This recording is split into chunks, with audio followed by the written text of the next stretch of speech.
prodigal husband. In a letter to headquarters she wrote, "Our situation has been stressful and discouraging at times, but our hope is strong. I am so very impressed with the information we have been getting to strengthen our faith and lift our spirits." I'd like to know where that information was coming from. "We really need this counsel and encouragement. It keeps us going and helps us to endure the trials that Satan hurls at us."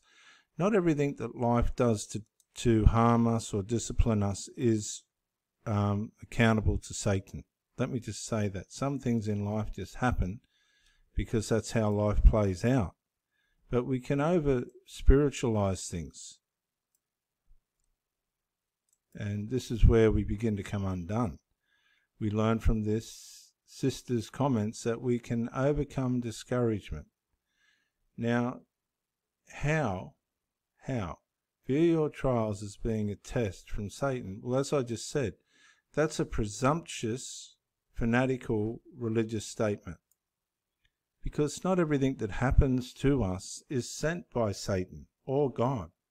Life plays itself out on its own most of the time. In fact, the majority of the time. So to think that Satan's so interested in you as an individual really is a matter of pride.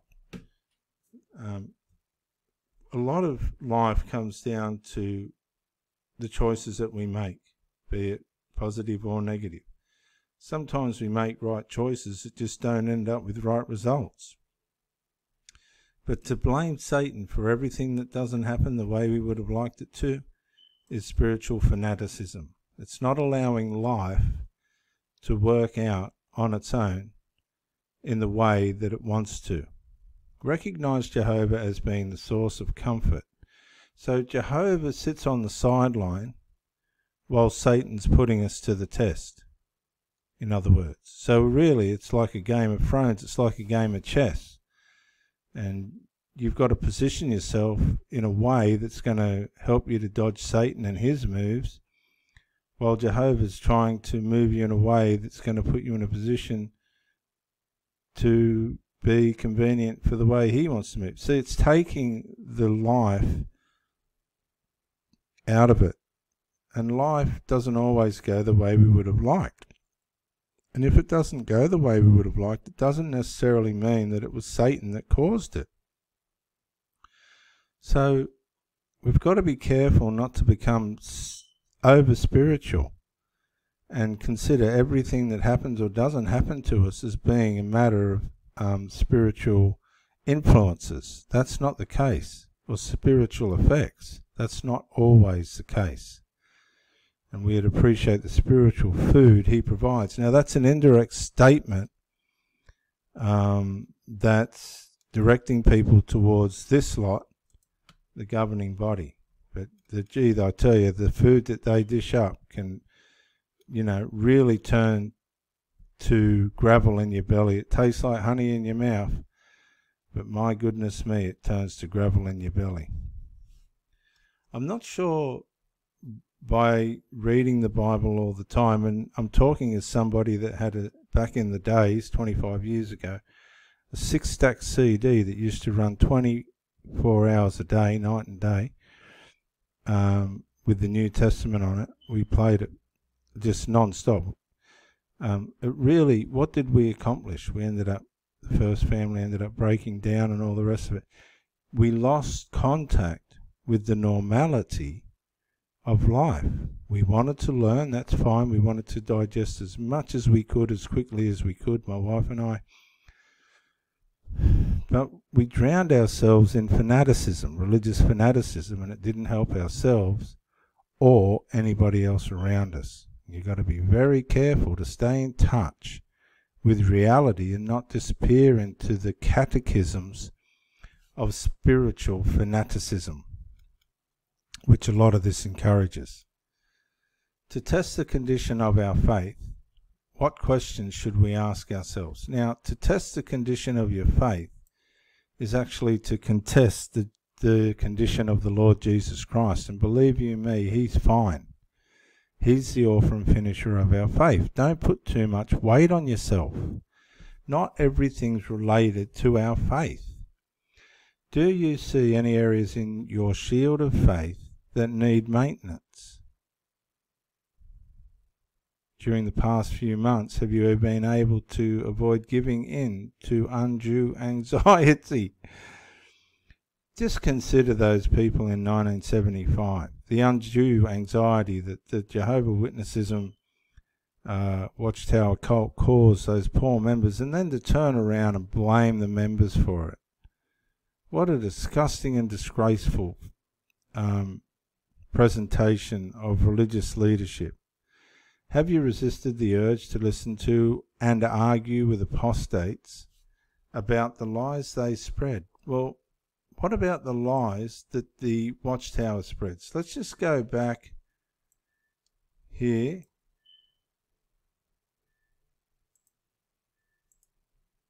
And we'll see if we can find a video on the, apparently it's, have you resisted the urge to listen to and or argue with apostates about the lies they spread? Well, what lies are apostates supposed to be spreading? Let's just type in apostate lies. Let's just have a look at what apostates, oh, hang on, apostate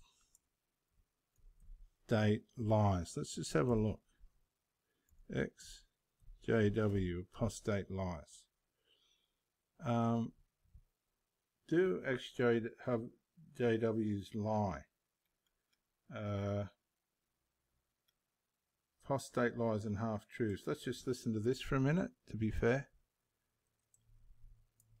On the internet, we were talking about that this weekend with friends. Oh, my word, how many times did I tell you, be careful? You know, going here, going there, they'll suck you in. See, with some of this stuff, it can seem so innocent. We're just warning you that all we can do is admonish. Stick with what we have authorized. You'll be safe. Oh, if anybody takes action against someone who would threaten our young ones and takes action to protect our young ones, it's Jehovah's organization. Within the congregation, ours is a spiritual protection. When we're talking about physical protection, that's up to the secular authorities to provide. I can only speak about what we understand this to mean now, but I would argue the case that even back in ancient times, God did not have in mind for children to be beaten up in a bad way. Does your church accept corporal punishment of children? Our church accepts the family arrangement and expects that parents have the responsibility to discipline and raise their children. That doesn't answer my question. Do you accept corporal punishment? In our literature, I think you'll see time and time again, we've endeavored to explain that here, discipline is referring to more a mental point of view. I regret to tell you, you're still not answering my question. Do you accept corporal punishment? No. You don't?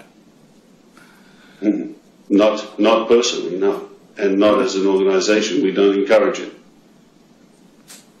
But do you prohibit it? Our literature has pointed out that the true way to discipline children is by educating them, not giving corporal punishment. Your Honour, I can only tell you the spirit behind our writings.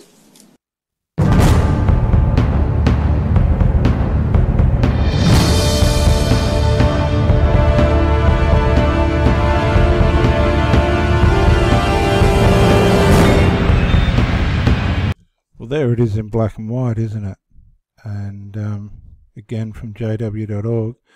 While some such references to the rod could cover various forms of discipline from parents, physical chastisement is certainly included.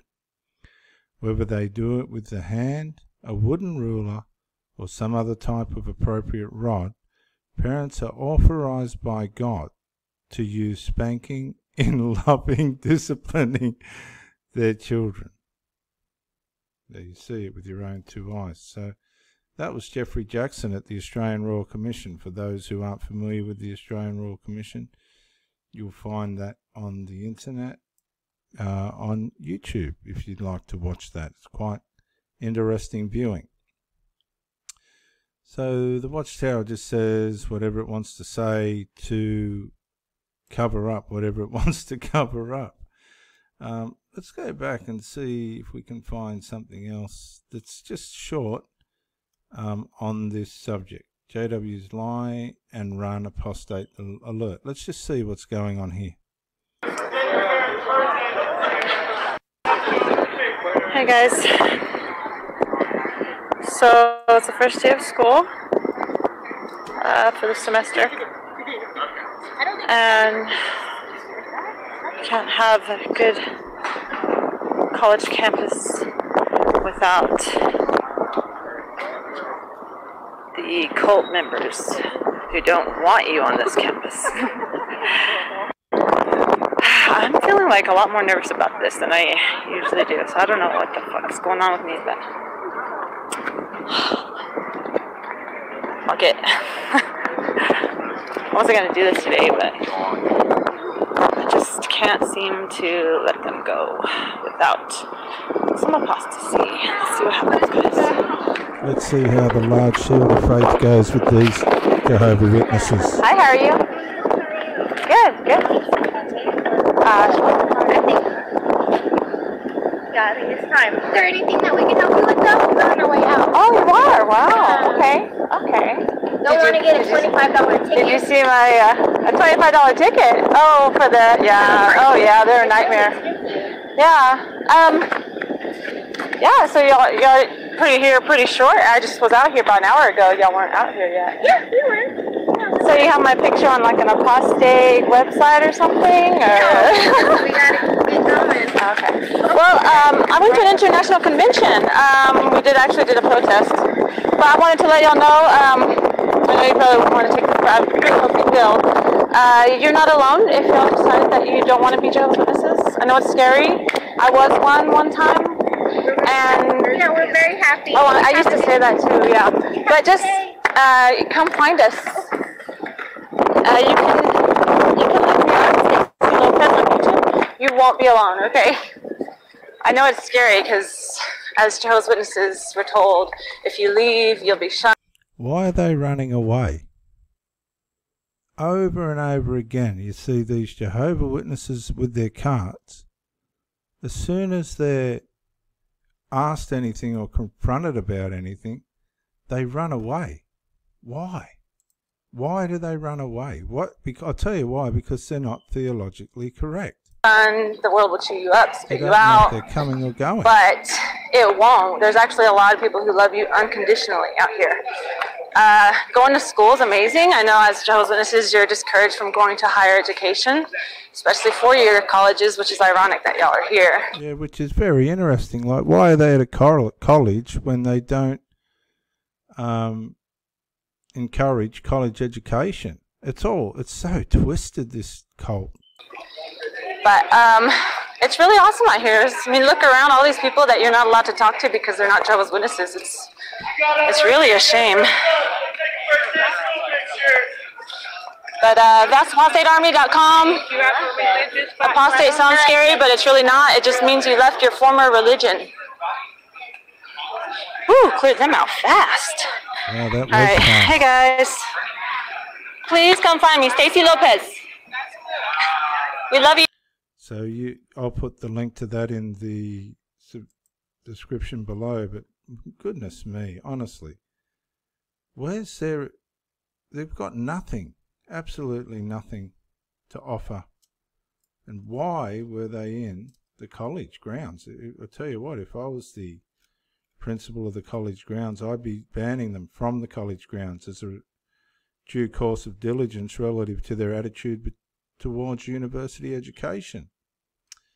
If so, then your faith is in good condition, and you have been able to cope with discouragement. If so, then your faith is in good condition.